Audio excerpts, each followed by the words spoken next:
Kapatid na Heming, ikaw ang mula sa pangunahing sangay ng pamilya sa ating apat. Ang tungkol sa bagay na ito, siguro alam mo rin kahit kaunti, hindi ba? Ang ating limang dakilang pamilya ay gumamit ng napakaraming tao sa pagkakataong ito, maging ang mga nasa antas makadiyos ay pinakilos. Hindi kaya ang mga cultivator mula sa labas ay nakapasok na sa lupain ng mga ninuno? Isang grupo ng mga hamak na uod. Ang ating pamilya. Kung hindi dahil sa pagsunod sa utos ng mga ninuno noon na makipag-ugnayan sa labas ng mundo, ano naman itong mga tinatawag na walang kamatayang tradisyon? Hindi maaaring sabihin yan. Ang makadiyos na yon, mula ng pinakilos ni Lolo, ang kabigatan ng pagkakataong ito ay tiyak na may kinalaman na sa kapalaran ng ating pamilya. Ano ngayon? Ngayong may alak, dapat maglasing. Ang langit bumagsak man, nandyan pa si ate para sumuporta sa'yo. Ano man ang mangyari, hindi aabot sa akin, si Heming. Kapatid na Heming, ngayong ikaw ang lalaban sa unang pagkakataon, anong ibig mong sabihin? Mayroon kang lolong elder ng tribo, at isang ate na may pambihirang talento. Karaniwan kang lumalabas na may kasamang nasa antas makadiyos. Paanong masasabing pareho tayong mahirap ang pinagmulan? Musika, pareho tayong isinilang mula sa iisang itlog, ngunit kailangan kong mamuhay sa ilalim ng anino ni ate. Sa loob ng pamilya, wala akong karapatang magsalita.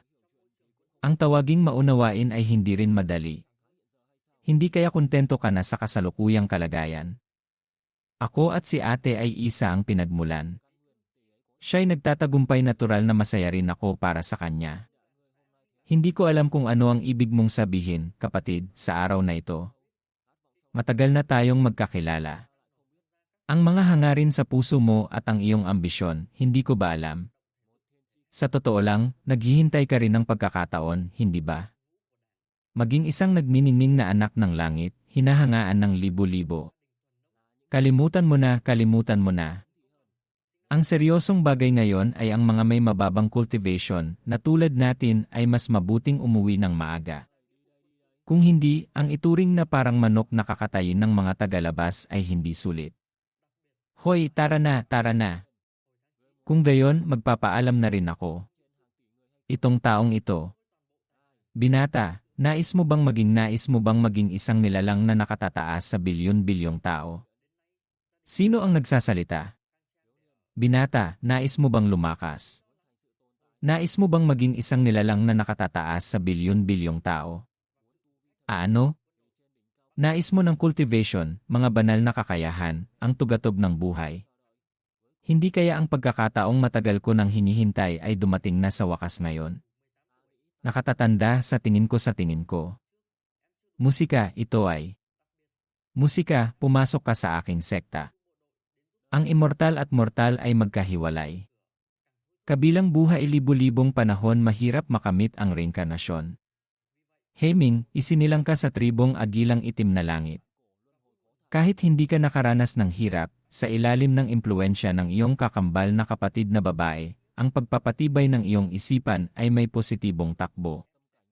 Mula pa noon, sa isang iglap ng pag-isip, nauunawaan ko ang lahat tungkol sa iyo. Nakatatanda isang tunay na Diyos, isang banal na tao. Nakatatanda, ano ang dapat kong gawin para lumakas? Kanina, sa mga nahuling nilalang, may isang binatilyo ngayon, mukhang malalim nga ang kanyang obsesyon.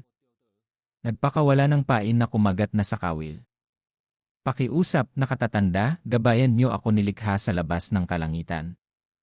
Maging aking mananampalataya. Dapat mong malaman ang aking tunay na pangalan. Dapat mong bigkasin ang aking tunay na pangalan. Makakamit mo ang walang hanggang buhay. Kahit ang mga kalangitan ay mawasak, ang mahabang panahon ay hindi mananatili. Ang pagbigkas sa tunay na pangalan ay magbibigay ng walang hanggang buhay. Ang pagbigkas sa tunay na pangalan ay magbibigay ng walang hanggang buhay.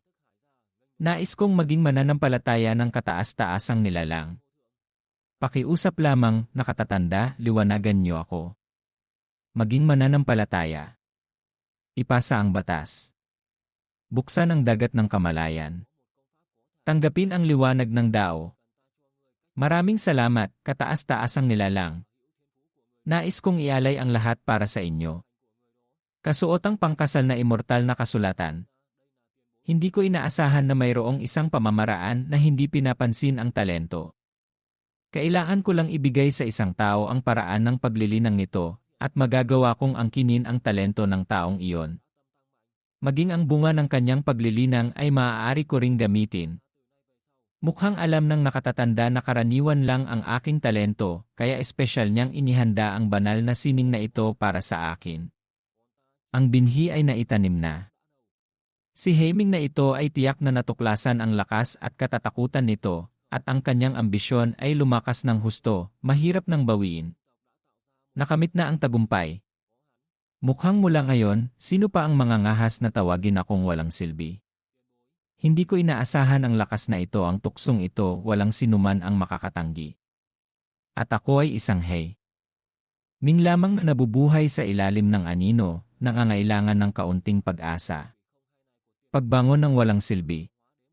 Ito ay maituturing na rin na ang tribong agilang itim na langit ay lumikha ng isang anak ng kapalaran. Sa kanya, ang paglamon sa puso ng 5 dakilang sinaunang pamilya ay mas magiging simple. Nakatatanda. Musika at nakabalik na.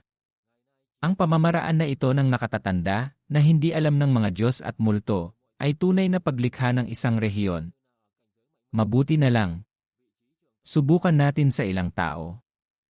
Kung talagang may epekto itong lumalaban sa langit tulad ng iniisip ko, bakit hindi hayaang matutunan ito ng mga katribo? Sa oras na iyon, ang mga katribo na may talento, maaari kong gamitin din. Ang pag-iisa sa 5 sekta ngayon ay sandali na lamang.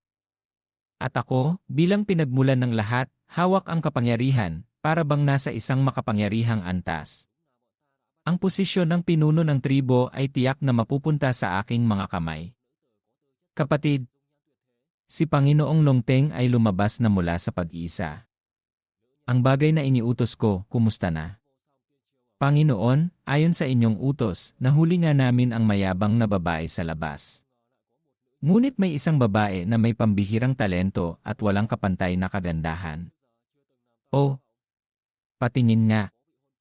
Ang babaeng ito ay si Yuming Kong, ang walang kapantay na emperador ng dinastyang Suan sa labas. Napakagandang mukha, parang iginuhit. Sa pagkakataong ito, hindi ko inaasahan na mayroong ganitong kamangha-manghang babae. Karapat-dapat ngang maging kapatid ko. Si kapatid ay hindi pa ako binigo kailanman. Ngunit mayroon siyang kasintahan mula sa pamilyang Chiang Shenggu, sa labas siya rin ang tagapagmana ng palasyong immortal ng Daoshan, sa labas isang taong may talento ng tunay na immortal. Baka medyo mahirap ito. Isang sinaunang nilalang mula sa labas ang nangangahas na tawagin ang sarili niyang tunay na immortal sa harap ko. Kung mangangahas siyang gumalaw, pupunitin ko siya sa harap mismo ng kanyang kasintahan. Narinig niyo na ba ang balita? Si Longteng, isa sa 10 dakilang batang soberano ng sinaunang kontinenteng immortal, ay kalalabas lang. Tiyak na mapapasuko niya si batang Panginoong Chang'e. Oh, talagang baliw. Nauunawaan ba niya kung ano ang ibig sabihin ng batang bawal? Kumalat ang balita. Nahuli ni batang Panginoong Chang'e ang hindi kakaunting mga tauhan ni Longteng. Mukhang sa pagkakataong ito, tiyak na maglalaban ang dalawa. Hindi rin mahina si Longteng na ito. Baka may magandang palabas tayong mapapanood. Haha. Iniisip ko kung lalabanan niya ba ni Longteng si Gu Chang'e. Kailanman, ang hininga ng immortal na hukuman kapag nakuha ko ito, marahil ay mabilis akong makakaakyat sa antas, Gian. Alam mo ba ang mga kamakailang kilos ni Gu Chang'e? Batiin ang prinsesa. Hindi pa namin natutuklasan ang kamakailang balita tungkol kay batang Panginoong Gyu. Tama nga naman. Sa panahong ito, tiyak na nagtatago siya ng kanyang kinaroroonan, naghuhukay ng mga libingan, nagnanakaw, baka tumaas na rin ng husto ang kanyang cultivation base. Sa nakaraang buhay, marahil si Gu Chang'e ay nagpaplano ng malaking bagay ng palihim, kaya hindi niya kinalaban si Longteng sa sinaunang kontinenteng immortal. Ngunit sa buhay na ito, kaharap si Longteng na kusang lumapit para manghamon, ang pagpili na umiwas ay tila hindi naaayon sa kanyang pagkatao. Bukod pa rito, ang kalaban ay mayabang pang gustong agawin ang kanyang kasintahan.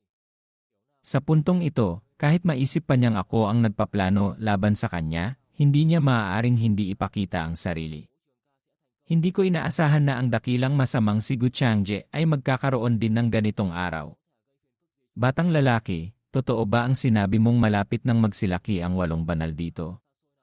Sa totoo lang, medyo inaasahan ko rin na magtatagumpay si Gu Changje.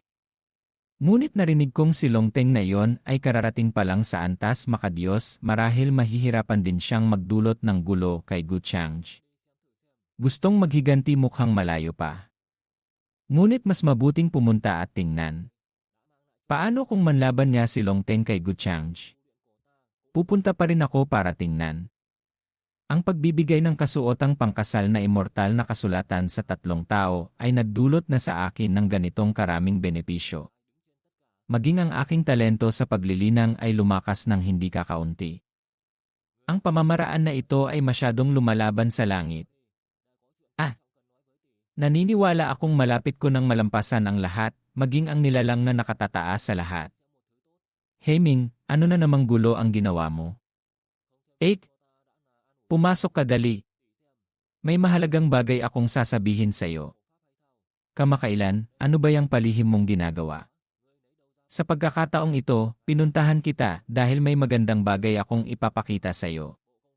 Mayroon kang magandang bagay. Huwag ka nang magdagdag ng gulo para sa akin, malaking ginhawa na yon. Ate, tingnan mo. Ano ito? Banal na kakayahan? Sinaunang pamamaraan? Teka. Napaka-misteryoso ng pamamaraan na ito. Saan mo ito nakuha? Ito. Hindi sinasadyang nakuha. Ikaw ay naging kasuotang pangkasal para sa akin. Lahat ng ito ay salamat sa nilalang na nasa kataas-taasan. Hindi masama ang pag-arte.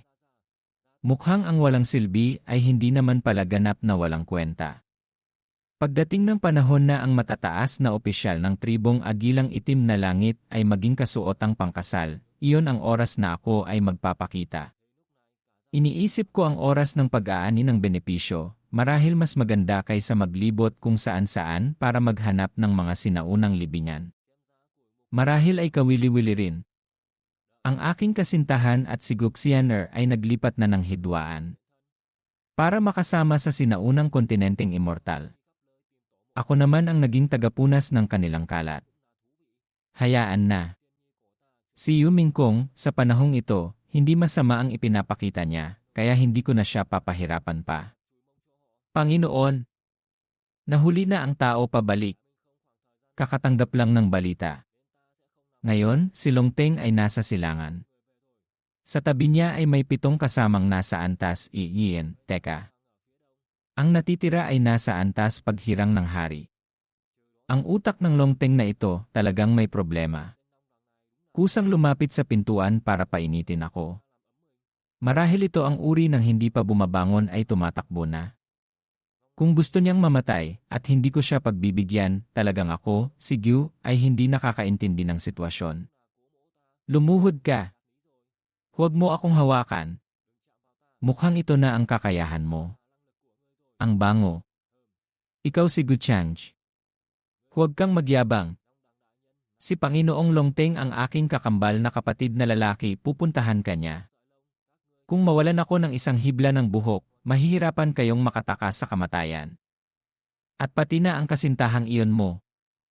Dapat kang magpasalamat na noong nagkaharap kami ni Yu Mingkong, hindi ko siya nasaktan.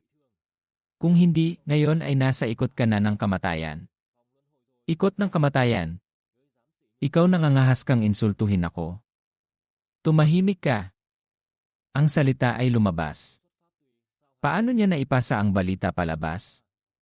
Ang kakambal na kapatid na babae ni Long Teng ay nasa aking mga kamay. Kung ayaw niyang mamatay, sabihin mo sa kanyang gumulong papunta rito para harapin ako. Narinig niyo na ba? Ang usapan tungkol sa laban ni Batang Panginoong Gu at Long Teng na iyon. Bihira ito. Halina't manood. Hay! Akala ko pa naman kung gaano kalakas kayong mga tagalabas. Kainis. Walang kahit isang marunong lumaban. Ano? Nasaan ang tunay na immortal Gu Changji nyo? Ang reputasyon ay parang hanging dumaan lang. Huwag siyang maging pagong na nagtatago sa kanyang bahay. Mas mabuting sabihin sa kanyang masunuring ibigay ang kanyang kasintahan, pagkatapos ay yumuko at maging alipin. Itong mga kaantas na ito lamang sa pisikal na lakas. Si Gu Changji ay hindi pa dumarating. Kainis. Gusto mo bang kumilos para turuan sila ng leksyon? Bawal magpadalos-dalos. Panginoong Longteng. Sino sa inyo si Gu Changji? Nandito na si Longteng. Napakalakas ng hininga. Huwag magpadala sa emosyon. Ang lakas ni Longteng na ito, baka umabot na sa tuktok ng antas iyan. Nasaan si Gu Changji kuya? Hindi kaya pinaghintay niya si Longteng? Ngunit ang bagay na ito, kaya rin niyang gawin talaga. Panginoong Longteng. Isinara na ang pinto. Gu Changji, gumulong ka rito at harapin ang kamatayan. Gu Changji. Kung hindi ka mangangahas na lumabas, kailangan ko na lang kayong gamitin para hugasan ang galit ko. Mamatay na kayo. Babae, maging alipin. Kayong mga mayayabang. Ito si Prinsesa Yu Mingkong. At Mingkong. Tunay ngang isang dakilang kagandahan. Hintayin mong mapatay ko si Gu Changji, pagkatapos ay sumunod ka na lang sa akin. Sinig ng Emperador, libong espada. Nangangahas kang kumilos laban sa akin. Sapat na ang lakas. Gusto ko ito. Ito ang sining ng Emperador. Madali lang nasira. Ganoon kalakas. Mukhang kahit gaano pa kalakas si Prinsesa Yu Mingkong, baka hindi pa rin siya kalaban ni Longteng. Ito ang agwat na mahirap punan ng cultivation base. Ngunit sa harap ko, wala siyang tsansang manalo. Sa kaunting kakayahan mong iyan, saan ka kumukuha ng tapang para hamunin si Gu Changji? Naharang. Karapat-dapat niyang maging prinsesa ng walang kapantay na dinastyang Xuan. Hindi ba't sinabi ni kapatid na Long na si Yu Mingkong na ito ay halos kaantas lang niya ng lakas? Hindi kaya sa maikling panahon nakapag-breakthrough na siya? Napakalakas. Nagtagumpay? Alikabok at usok ang tumatakip hindi alam. Babae. Nagtagumpay kang galitin ako. Kung hindi ka marunong tumanggap ng kabutihan, huwag mo akong sisihin sa hindi pagpapakita ng awa. Nakakatakot ang lakas ng katawan. Tignan ko kung paano ka palalaban ng wala kang mga braso at binti. Hindi maganda. Ang sining pandepensa na ito ay walang epekto sa ilalim ng kamao ni Longteng. Kunin mo. Musika, Panginoong Longteng. Hinayaan kitang linisin ang leg mo bago ka pumunta rito. Dumating ka nga talaga. Dapat ba kitang purihin sa pagiging masunurin? O dapat kong sabihin na tanga ka? Si kapatid na Gu. Sa wakas, dumating din si kapatid na Gu. Gu Changji. Mingkong, ayos ka lang ba? Gusto mong maging asawa sa harap nila? Changji, ayos lang ako. Paumanhin, pinag-alala kita. Mabuti kung ayos ka lang. Kung gayon, mapapanatag na ako. Si kapatid na Gu, marunong talagang mag-alala sa kanila. Napakatamis. Tunay ngang isang pares na immortal. Tama, tama. Ang isa ay mataas, ang isa ay ang hinaharap na pinuno na hahawak sa palasyong immortal ng Daoshan. Ang isa ay ang hinaharap na emperatris ng walang kapantay na dinastyang Xuan. Tunay ngang bagay. Ikaw si Gu Changji. Hindi ko inaasahan na mangangahas kang salakayin ako. Mukhang hindi ako nagkamali. Tunay ngang anak ng kapalaran. Panginoong Longteng, iligtas mo kami. Gu Changji. Ngayon, kung pakakawalan mo sila, maaari kong isaalang-alang na bigyan ka ng buong bangkay. Lumitaw ang anak ng kapalaran na si Longteng. Binuksan ang misyon ng sistema. Kasalukuyang kinakalkula. Misyon 1, patayin si Longteng. Misyon 2, pasukuin si Longteng. Hay! Sa totoo lang, hindi naman ako mahilig pumatay. Musika, Misyon 1, patayin si Long Teng. Makamit ang 3,000 puntos ng kapalaran, 15,000 puntos ng Tianming. Karagdagang gantimpala, kalkulahin mamaya. Itong walang kwentang utak na ito. Akalain mong sa pagkilos ko ay makakatagpo pa ako ng ganito sa'yo. Talagang ikinagulat mo ako. Ano bang pinagsasabi mong kalokohan? Wala naman. Sinasabi ko lang na ang iyong malalaking braso at binti ay parang sa isang tanga. Huwag kang magmadali. Kung ito ang unang pagkikita, dapat kitang bigyan ng malaking regalo. Narinig kong itong si Panginoong Long Teng ay mahilig sa pag-aalay ng dugo. Ano pang hinihintay niyo? Dakila. Dakilang Ginoo. Iligtas mo kami. Panginoong Long Teng. Good change. Pinahintulutan ba kitang kumilos? Nandito na. Ito ang banal na kakayahan ng pamilyang Chang Shengyu, langit at lupa sa palad. Ang cultivation base ni Gu Changge, baka umabot na sa antas i-Eden, gitnang yugto. Sa ayaw at sa gusto, sila ay mga tauhan ng isa sa 10 batang henyo ng sinaunang kontinenteng immortal. Hindi ko inaasahan na sinabi ni kapatid na Gu na papatayin, pinatay nga agad. Talagang hindi nagbibigay ng mukha kahit kaunti. Gu Changge. Pumatay? Papatayin mo ako? Hindi ka pa karapat-dapat. Sabihin mo sa mga matatanda sa iyong tribo na kumilos, baka may pagkakataon pa. Nagyayabang. Tignan mo ang kamao ko. Iyon ang aking katawang butong hiwalay. Panginoong Long Teng. Hindi ko inaasahan na walang lakas na lumaban. Ang taong ito, ang kanyang cultivation base kamakailan ay talagang tumaas ng hindi kakaunti. Isang maliit na batang Diyos, nangangahas ding magyabang. Supilin ang tunay na dragon. Isang hamak na insekto na may halong dugo. Kayang gamitin ang lakas ng antas i-Eden, gitnang yugto para supilin si Long Teng. Mukhang ang lakas ni Gu Changge ay talagang umabot na sa larangan ng bawal ng kabataan. Batang Panginoong Gu. Gu Changge. Kahit ako kung hindi magpapakita ang mana, wala ring magagawang alon.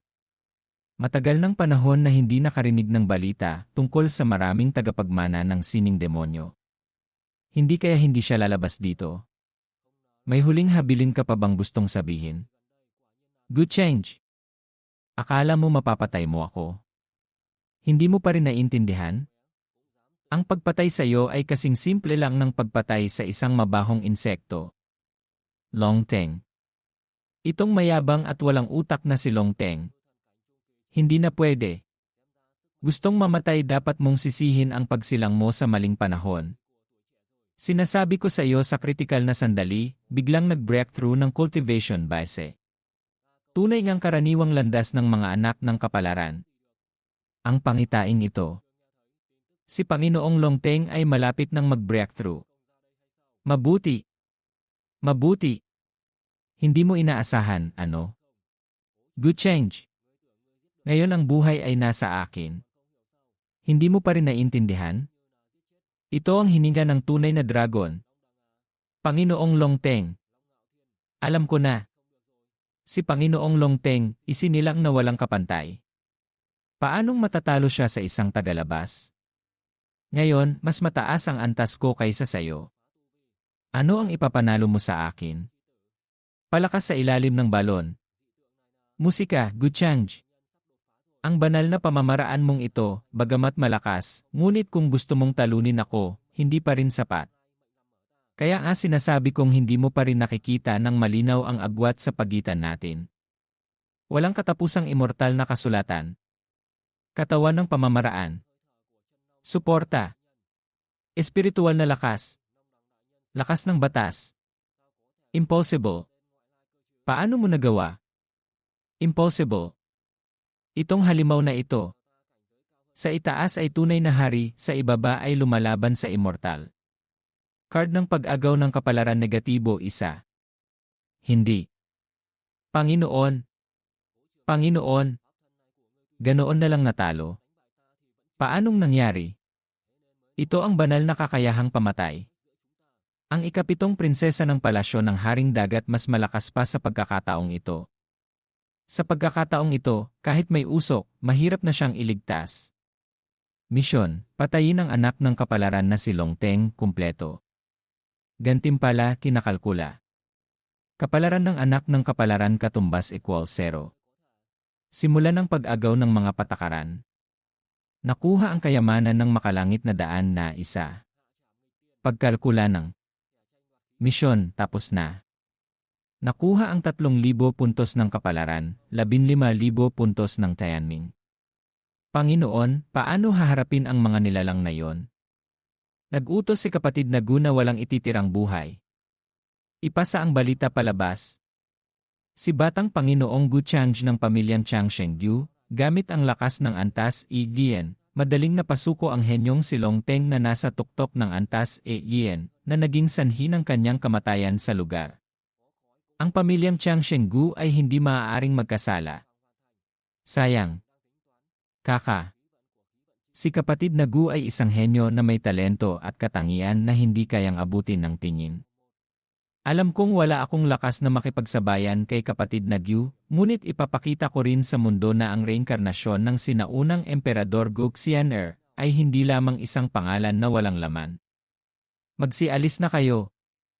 Susunod, kailangan niyong lahat na magsikap na palakasin ang inyong sarili. Pagkatapos ng lahat, mayroon pa ring sining demonyo na nagtatago sa madilim na sulok. Kung dumating na ang araw na yon, huwag kayong maging pabigat kay kapatid na Gu. Panginoon, hahayaan na lang ba nating patayin ng tagalabas si Long Teng? Ang batang si Long Teng, mula ng isilang ay mayabang na, walang sinumang nasa kanyang mga mata. Ang makaharap niya ang pagsubok na ito ay sarili niyang kagagawan. Hindi ko lang inaasahan na sa isang pagkakataon lang na ito, ibibigay na niya ang kanyang buhay. Ngunit, pagkatapos ng lahat, siya pa rin ang direktang tagapagmana ng ating tribo. Hay! Hindi pa ito ang tamang oras para kumilos. Nandito ang Loen, kung talagang kikilos tayo, tayo ang malulugi ng malaki. Mukhang ang mga nasa dilim na iyon ay napakahusay magtago. Hindi ko inaasahan na maging ang buhay ni Long Teng ay isinuko na nila. Maging ang intensyon na pulutin ang kanyang bangkay ay wala rin. Mabuti na rin yon.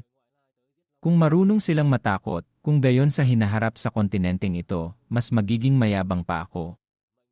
Binuksan ang kayamanan ng makalangit na daan. Binabati kita, host. Natanggap ang pinagmulan ng tunay na dragon na may 5 kulay. Ang pagsasama nitong pinagmulan ng tunay na dragon na may 5 kulay, hindi ko inaasahan na sabay nitong pinalakas ng husto ang aking esensya ng buhay, lakas, at lakas pandepensa. Ang sistemang ito ay talagang hindi masama. Hindi ko inaasahan na ginagabayan ako nitong umunlad patungo sa pagiging ganap na makapangyarihan. Bakit hindi pa umaalis si Mingkong? May gusto ka bang sabihin sa iyong asawa? Bakit parang medyo tensyonado ka? Natatakot ka bang hahanapin kita para makipagtuos? May tinatago. You. Sino-sino ang may tinatago? Sa totoo lang, hindi mo kailangang masyadong sisihin ang sarili mo. Pagkatapos ng lahat, ang ipanganak na maganda ay hindi mo kasalanan. Si Long Teng, nangahas na pag-interesan ka, natural na dapat siyang mamatay. Ngunit, hindi rin ito kasalanan mo. Kahit hindi ako kumilos, si Mingkong din naman ay hindi siya palalampasin, hindi ba? Ano ang ibig mong sabihin? Sabihin mo, mayroon ka bang pakana laban kay Long Teng? Kung ang dahilan ay sapat na makatarungan, maaari kong hindi ko papansinin ibibigay ko ang kanyang bangkay sa iyo. Matapos kong sabihin, ibibigay mo sa akin. Hindi makapaniwala. Siyempre, si Mingkong ay ayaw pa ring maniwala sa akin. Narinig ko na sa katawan ni Long Teng ay may isang patak ng dugo na nagmula sa tunay na dragon mula sa misteryosong lahi ng dragon noong sinaunang panahon. Ang bagay na yon ay may epekto sa akin. Hay! Mukhang ito ang dugo ng tunay na dragon na may 5 kulay na kalalunok ko lang. Bakit kapag nakakarinig ng magandang bagay ay lumalabas agad ang tunay na anyo? Ang makasariling mukhang ito, talagang hindi ka nagbago kahit kaunti. Hay! Hayaan na. Sa simula pa lang, wala naman akong inaasahan. Hindi tama. Ang dugo ng tunay na dragon na may 5 kulay ay mula sa pagpatay kay Long Teng pagkatapos matanggap ang kayamanan ng makalangit na daan. Ang gantimpalang ito ay mula sa sistema. Ibig sabihin, ang dugo ng tunay na dragon na sinasabi ni Ming Kong ay malamang hindi ang patak na na-refine ko na. Una, ang pakana laban sa mana ni Yeling. Ngayon naman, pinag-interesan ang dugo ng tunay na dragon. Malinaw na ako ang nanalo para sa'yo, tapos babalikan mo ako at sisisihin sa pagiging makasarili. Ming Kong. Ming Kong. Kailan ka pa naging ganito kasama? Hoy! Nahiya kaya nagalit? Nahuli kita. Good change. Hindi ba't bangkay lang naman ni Long Teng? Hindi naman imposibleng ibigay sa'yo. Ano? Ngunit kailangan mo akong tawaging asawa para marinig ko. Ikaw. Itong dugo ng tunay na dragon na may 5 kulay, hindi madaling hanapin ang bagay na ito. Hindi ka mag-isip kahit kaunti. Ngunit kailangan mong magmadali. Ang dugo ng tunay na dragon ay napakahalaga, baka mamaya ay magbago ang isip ko. Asawa. Ano? Hindi ko narinig ng malinaw. Asawa. Heto. Ang bangkay na ito ay sa akin na. Ginamit ang ilang lihim na pamamaraan para subukang panatilihing buo ang bangkay. Hindi kaya mula pa sa simula. Ay plinano na ng taong ito na ipaubaya si Long Teng sa akin. Ikaw na may taglay na sining demonyo, hindi mo ba talaga balak lunukin ang bangkay ng tunay na dragon na ito? Kung mahalaga siya sa'yo, kung gayon, itago mo na lang at gamitin. Hay! Kung gusto ni Ming Kong, bilang iyong asawa, natural na ipapaubaya ko ito sa'yo. Ngunit hindi ko inaasahan na si Ming Kong ay kusang mag-isip para sa akin. Ang bagay na ito ay talagang ikinatuwa ko. Sa oras na ito, na makita mo ito ay maituturing na hindi pa huli. Ang bagay ay naihatid na, ngunit ang resulta ay para sa akin mo isinasaalang-alang. Tunay ngang isang hangal na babae. Ngunit ito ang bagay na lalong nagpatibay ng tiwala ko. Kahit wala akong gawin, sa pagpapatuloy lang ni Ming Kong sa paglaki, baka mas lumakas pa siya kaysa sa akin. Marahil sa huli ay kailangan kong kumilos ng malumanay. Ang isang taong kusang nagtapon ng kanyang dangal, ano ang ipaghihiganti niya? Mukhang ang mga kilos ko sa panahong ito ay dapat nang itigil. Tunay ngang magdudulot ng hindi magandang epekto. Tunay ngang tulad ng dati isang taong hibang sa pag-ibig. Tandaan habang nire-refine ang bangkay ng dragon, humanap ka ng isang tabong lugar para sa akin. Dito. Good change. Si Guchanj ng nakaraang buhay ay imposibleng ipaubaya sa akin ang ganitong kagandang bagay. Hindi kaya talagang dahil sa demonyo sa puso. Ngayon, ang bangkay ni Long Teng ay nasa kamay na ni Ming Kong. Ang immortal na sinaunang lahi na iyon ay kikilos para agawin ito. Ngunit ang mga hindi kinakailangang gulo na ito, mas mabuting tapusin na lang agad. Tunay nga akong mabuting asawa. Si tunay na tagapagmanang Gu ay tinalo si Long Teng na yumanig sa sinaunang kontinente. Tunay na huwara ng ating henerasyon. Tama ka.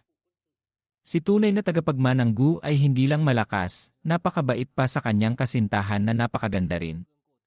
Huwag kayong magpalinlang sa balat na yan. Paano kung nagpapanggap lang siya? Sa tingin ko, hindi rin siya mukhang mabuting tao. Tama, tama. Kayong dalawa ilang araw na tayong paikot-ikot, marahil naligaw na natin sila, hindi ba? Palaging may pakiramdam akong hindi maganda. Ngunit hindi ko inaasahan na ang bangkay ni Long Teng ay ibinigay ni Gu Changge sa kanyang kasintahan. Marahil makakahanap ako ng pagkakataon na gamitin ang balitang ito para makuha ang loob ng tribong dragon dito. Ipabatid sa mga katribo para dumating ang tulong. Hinabol niyo ako ng ilang araw, sa wakas ay tumigil din kayo. Ang bangkay ni Long Teng ay isang kayamanan, paanong hahayaan kitang dalhin ang balita? Siyempre, hindi maaaring walang kabuluhan ito. Kailangang humanap ng paraan para malaman ni Yu Ming Kong. Salamat, asawa. Isara ang lungsod. Lahat ng tagalabas na pumasok, patayin lahat.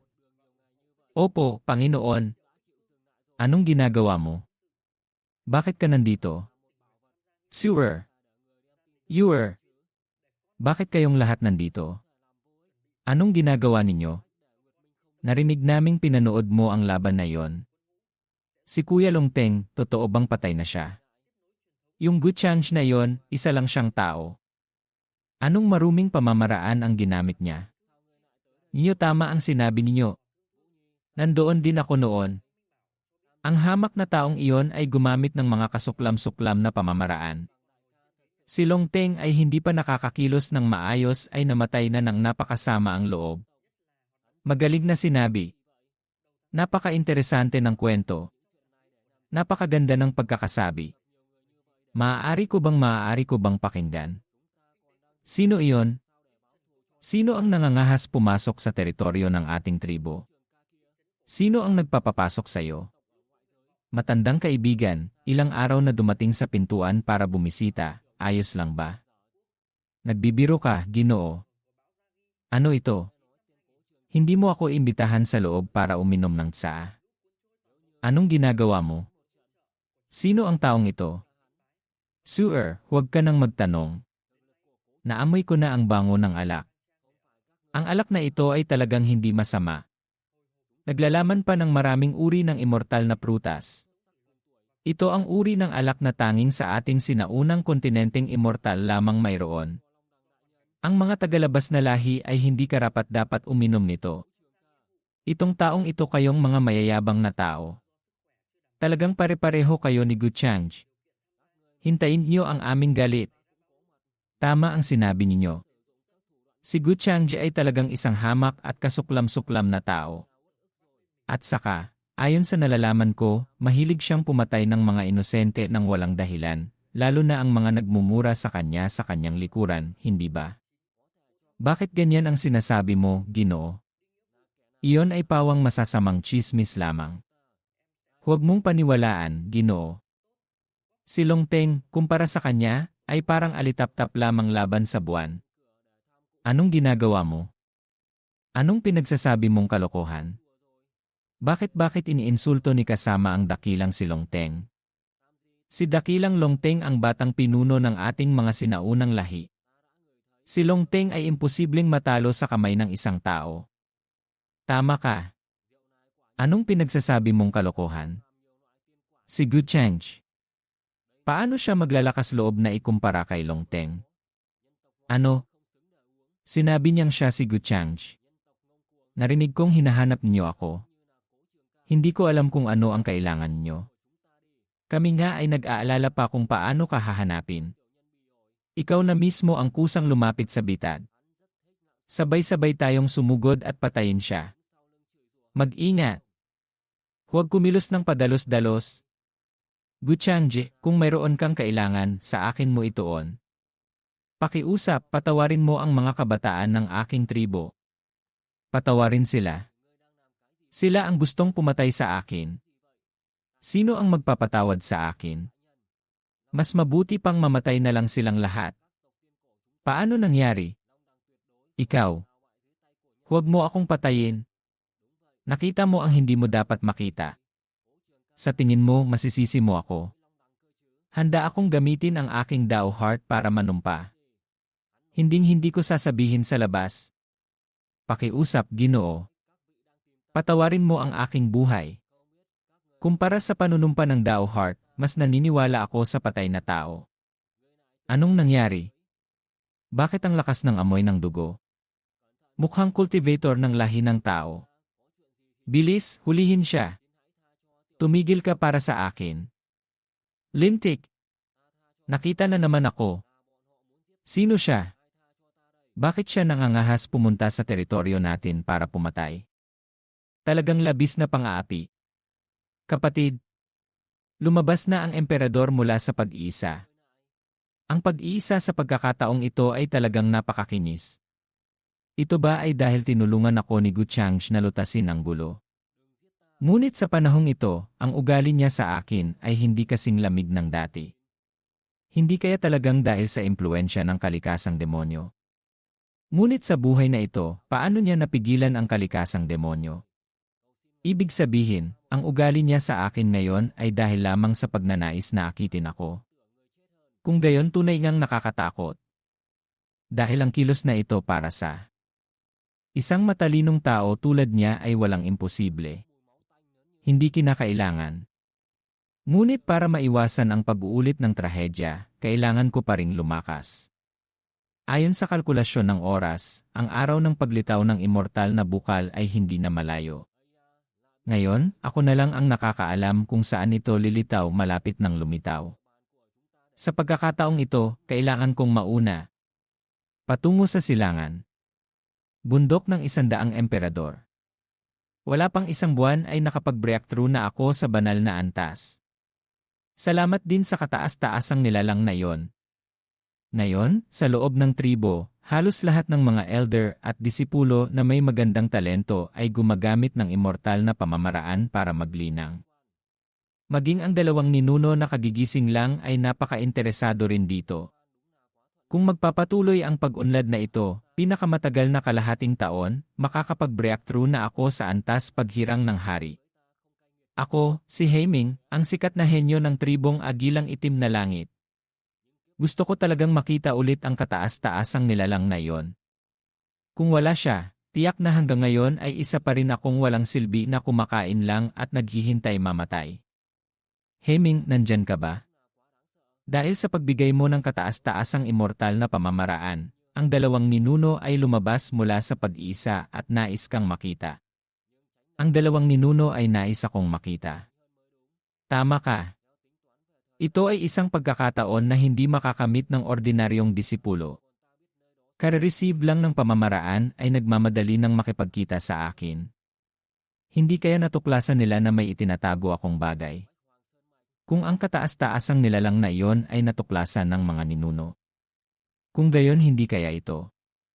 Ito ang nakatatanda. Ito kayo. Oh. Kung nandito kayo, tiyak na matutulungan niyo ako, hindi ba? Heiming. Heiming, anong nangyayari sa'yo? O wala. Iniisip ko lang na malapit ko nang makita ang mga ninuno kaya medyo nasasabik lang. Tignan mo ang itsura mong walang kwenta. Sa oras na yon, kumalma ka lang. Mabait ang mga ninuno. Musika, tama. Masyado akong tensyonado. Musika, ang mga ninuno ng tribong Agilang Itim na Langit. Hindi kaya natuklasan nila ang pamamaraan sa loob ng kasuotang pangkasal na immortal na kasulatan. Ngunit para maunawaan ang kasuotang pangkasal na immortal na kasulatan, kailangan nasa antas emperador man lang. Ang puntong ito marahil ay imposible. Kapag ang 2 ninuno ay kontrolado ko na, ang buong tribong Agilang Itim na Langit ay madali nang mapapasa kamay ko. Ganito talagang mas madali kaysa inaasahan. System interface ni Guchange, character, Guchange. Aura, Qianming antagonist. Sandata, 8 Desolation Demonic Halberd. Katayuan, tagapagmana ng palasyong immortal ng Daoshan, batang Panginoon ng pamilyang Changshengyu. Katangian ng dugo, puso ng demonyo, Daobon. Cultivation, gitnang yugto ng antas, gigan, pamamaraan, Daoheaven Immortal Scripture, ika-negatibo siyam na antas, myriad transformation demonic body, innate divine thought, void power. Halaga ng Tianming, 35,000 puntos. Halaga ng kapalaran, 12,000 puntos. Tindahan, bukas. World-breaking talisman na isa, barrier-breaking talisman na isa, fortune plundering card nas 2. Sa isang iglap, nakalikom na ako ng ganito karami. Sistema, ipagpalit ang 4 na daobon ng transcendence. Kapatid na Gyu, sa panahong ito, ano ba ang binabalak gawin ng tribong Agilang Itim na Langit na yon? Palaging parang may hinahalughog sila. Hindi kaya may kinalaman kay Yeling? Si Binibining Chailing ay pumasok na rin sa guhong ito ng mahigit 1 buwan, ngunit wala pa rin kahit kaunting balita. Malinaw na alam niyang may itinatagong bagay doon, ngunit si Chailing at ang 2 Yinmei lang ang isinama niya sa loob. Sa tingin ko, gusto niyang suluhin ang pakinabang. Ngayon, mukhang ang mga kilos ni Yeling na ito ay kakaiba. Hindi kaya noong nakaraang panahon ang tagapagmana ng sining demonyo ay may kinalaman sa kanya. Kapatid na Daoistang Kung Yang, huwag kang magsalita ng basta-basta. Pagkatapos ng lahat, pagpasok sa kontinenteng ito, palagi siyang kasama natin. Ang bagay na ito, alam din ni Prinsesa Yu Mingkong. Sino ang nagsasabi ng basta-basta? May basehan ako. Pag-isipan ninyo, Yeling hindi ba't magkatunog ang dalawang pangalang ito? Kung talagang siya ay nagpapanggap, kung gayon, si Binibining Chailing at Binibining Yinmei ay nasa panganib. Mabilis, ikalat ang balita. Sabihin na si Yeling ay nandito. Tanungin sila. Kung susundan nila si Yeling ng mas matagal, hindi sila mapapahamak kahit kaunti. Tama ka. Ang tagapagmana ng sining demonyo, alam ng lahat hindi sila upo lang at manonood. Laugi, alam ko ang pakiramdam na ito. Ang lugar kung saan nakalagak ang lunggalangit ng makalangit na soberano ay nasa sinaunang bayan sa unahan. Ngunit ang mga nangyari kamakailan ay talagang napakakaiba. Bakit kahit saan ako magtago, palaging natutuklasan ng mga nilalang ang aking mga bakas? Sa tingin mo, sa inyong dalawa, hindi kaya may isang kumilos na? Ang puntong ito rin ang pinaka-pinaghihinalaan ko. Gusto kong marinig ang iyong iniisip. Sa tingin ko, maliit ang posibilidad kay Yinmei. Siya wala siyang dahilan para gawin yon. O baka naman, binata, gumagawa ka na naman ng pakulo ng bayaning nagliligtas ng dalaga. Kung hindi ako lilitaw dito. At hinahabol pa ng hindi mabilang na sinaunang lahi. Maging binugbog hanggang masira ang aking siyam na buntot. Saan? Kung si Chailing, mas malaki ang posibilidad. Noong una, palagi siyang naniniwala sa akin. At masigasig pa akong tinulungan linisin ang hinala tungkol sa tagapagmana ng sining demonyo. Kung tungkol lamang sa pagkakaibigan, kung ganoon ang ginawa niya, wala nang masasabi pa. Ngunit ngayon, palaging may naglalantad ng ating kinaroroonan. At tiyak na alam na niya ang iyong pagkatao. Anong sikreto? Sa buong paglalakbay, siya ang kusang sumusunod sa iyo. Talagang masyadong halata ang layunin. Ang paglalakbay na may kinalaman sa ating hinaharap, kailangan nating mahulaan ng maaga. Naiintindihan ko na. Chailing. Yinmei. Ang susunod na kilos ay napakadelikado. Masyadong malaki ang ating target. Mas mabuting maghiwalay tayo ng landas. Mas malubha ang pinsala ni Yinmei, maaaring sumama siya sa akin. Sa oras na yon, magkikita tayo. Magkikita tayo sa sinaunang bayan sa unahan. Anong sinabi mo? Yiling. Sa oras na ito, maghihiwalay pa ng landas. Hindi ba't napakadelikado niyan? At sinabi mo pang sasama ka kay Yinmei. Paano naman ako? Chailing, wala akong ganoong ibig sabihin. Matagal ko nang alam ang relasyon ninyong dalawa. Kaya pala hinihintay mo ako rito. Nang makita mong malapit na ang pagkakataon, itataboy mo na ako, tama? Akala ko pa naman sa buong paglalakbay ko sa unahan, palagi kitang tinutulungan at hindi kakaunti ang mga pagkakataong isinuko ko para sa iyo. Ikaw. Demonyo. Chailing, pakinggan mo ako. Iniisip ko lang din ang kapakanan ng lahat. Nahanap na kayo. Patayin lahat. Walang ititira. Panginoon, ang misyon na iniutos ninyo sa akin, sa wakas ay natapos na rin. Antas makadiyos. Takbo. Wala nang oras para mag-usap pa. Tayo na munang tumakas. Sa lugar ng pagkikita tayo magtatagpo. Hoy! Ano pang tinitingin-tingin mo? Takas. Bilis. Mauna ka na. Masyadong malubha ang pinsala ko, hindi na ako makakaalis. Gustong tumakas. Manalangin ka na lang para sa sarili mo. Kayong mga iyon, maghiwalay kayo para habulin yung babaeng dilaw ang buhok. Gusto ko siya. Hoy! Ang babaeng ito, ayaw man lang tumakas. Ganyan kalubha ang pinsala, tinanggap na ang kapalaran. Ang itsurang ito kung kukunin bilang babaeng alipin. Hindi rin masama. Tagalabas, kung kusang loob kang susuko sa amin, patatawarin kita sa iyong buhay. Mula ngayon, pagsilbihan mo kami. Huwag kang mangarap. Hindi ka karapat-dapat. Ikaw na hindi marunong tumanggap ng kabutihan. Durugin siya para sa akin. Yin Mi. Sa buhay na ito, iisa lang ang Panginoong sinusunod. Kahit pasabugin ko ang aking espiritual na pinagmulan, hinding-hindi ako papayag na apihin niyo. Sino raw ang papatayin? Panginoon. Akala ko kung sino hindi mo na ako kailangan. Tanga. Misyon lang iyon. Paanong hahayaan kitang mamatay? Bakit ka parang babae ka kung kumilos?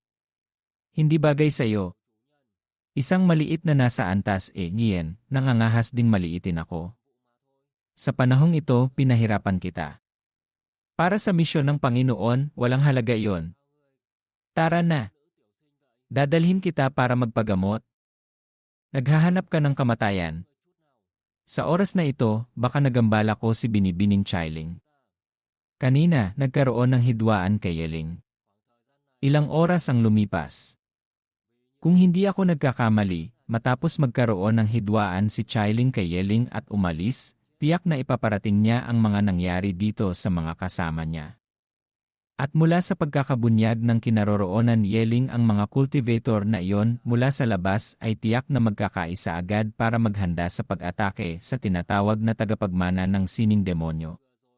Kung isasama pa ang paghahabol ng sinaunang lahi kay Yeling, ang balita sa loob ng libingan ay marahil na ikalat na rin palabas. Lahat ng pangyayari ay nagsasabay-sabay na. Si Yeling, kahit may 100 bibig, hindi niya maipagtatanggol ang sarili. Panginoon! Oh! Ang bilis mong nagising. Salamat sa pangangalaga ng Panginoon. Si In May ay ayos na. Mabuti kung gayon. Kumain ka muna ng kaunti. Ayon sa utos ng Panginoon. Si Binibining Chailing at si Yeling ang mga bagay na ito, alam ko na. Ngunit ngayon, hindi pa maaaring mamatay si Yeling. Alam ni In May na si Yeling ay may malaking pakinabang sa Panginoon. Ngunit makakaasa ang Panginoon, hanggat kailangan ng Panginoon, si In May ay tiyak na gagawin ang lahat para tumulong. Susunod, talagang mapapahirapan ka muna ng ilang panahon. Hindi kaya iniisip mong masyado akong malupit? Hindi po. Para sa Panginoon, si In May ay hindi nahihirapan kahit kaunti. Sa mga salitang ito mula sa iyo, mapapanatag na ako. Ganoon nga ang nangyari. Opo. Si Binibining Chailing po. Ayos lang po ba kayo? Sa wakas, nakatakas din. Binibining Chailing. Nasaan po si Binibining Yin May ng aming pamilya? Marahil kasama ni Yeling. Maaari ring ayos lang siya. Yeling. Ang ibig mong sabihin, si Yeling ay si Yeling. Chailing, sigurado ka ba? Hindi ko inaasahan na si Yeling ay mangangahas pang lumitaw dito. At kaya pa niyang tulungan si Binibining Yin May. Tunay ngang isang tusong plano. Sabi ni Kung Yang, palagi kayong hinahabol ng mga tao mula sa 5 dakilang sinaunang tribo. Alam mo ba kung bakit? Kamakailan, may kumalat na balita hindi kakaunting mga sinaunang libingan ng sinaunang lahi ang nahukay. Sa loob, ang pinagmulan ng mga bangkay ay ganap ng na-refine. Isa sa mga batang disipulo na may hindi masamang talento ay bigla na lang nawala. Sinaunang libingan. Patayin! Patayin! Hindi kaya talaga. Talagang ginagamit niya ang mga bagay na yon para maglinang ng sining demonyo. Ang mga kilos niya ay nagbabanta na sa kaligtasan ng ating kontinente. Sabi ko na nga ba, hindi siya mukhang mabuting tao. Tiyak na kailangan siyang mahuli. 5 dakilang sekta. Kung talagang magagalit ang mga matatandang iyon, paano tayong mga susunod na henerasyon makakalabas? Chailing, alam mo ba kung ano ang layunin ni Yeling? Kung malalaman natin ang kanyang pupuntahan, ito ay isang hindi masamang pagkakataon. Sa oras na yon, napakadelikado ng sitwasyon. Sinabi lang niya sa amin na gusto niyang magkita kami sa isang maliit na bayan, tapos tumakas na siya. Kung ano naman ang ginagawa niya ngayon, hindi ko rin alam. Ayon sa kakaibang katangian ng sining demonyo, posibleng na itago ni Yeling ang pinagmulan na yon. Hay! Itong si Yeling ay masyadong tuso. Kung nandito lang si kapatid na Daoistang Changj, mas mabuti sana. Ganoon siya kalakas, tiyak na may paraan siya. Matagal na kayong naghintay, mga Ginoo. Si Batang Panginoong Changj. Dumating na si kapatid na Gu. Napakabuti. Narinig kong may balita na tungkol sa tagapagmana ng sining demonyo. May kailangan ba kayong tulong mula sa akin?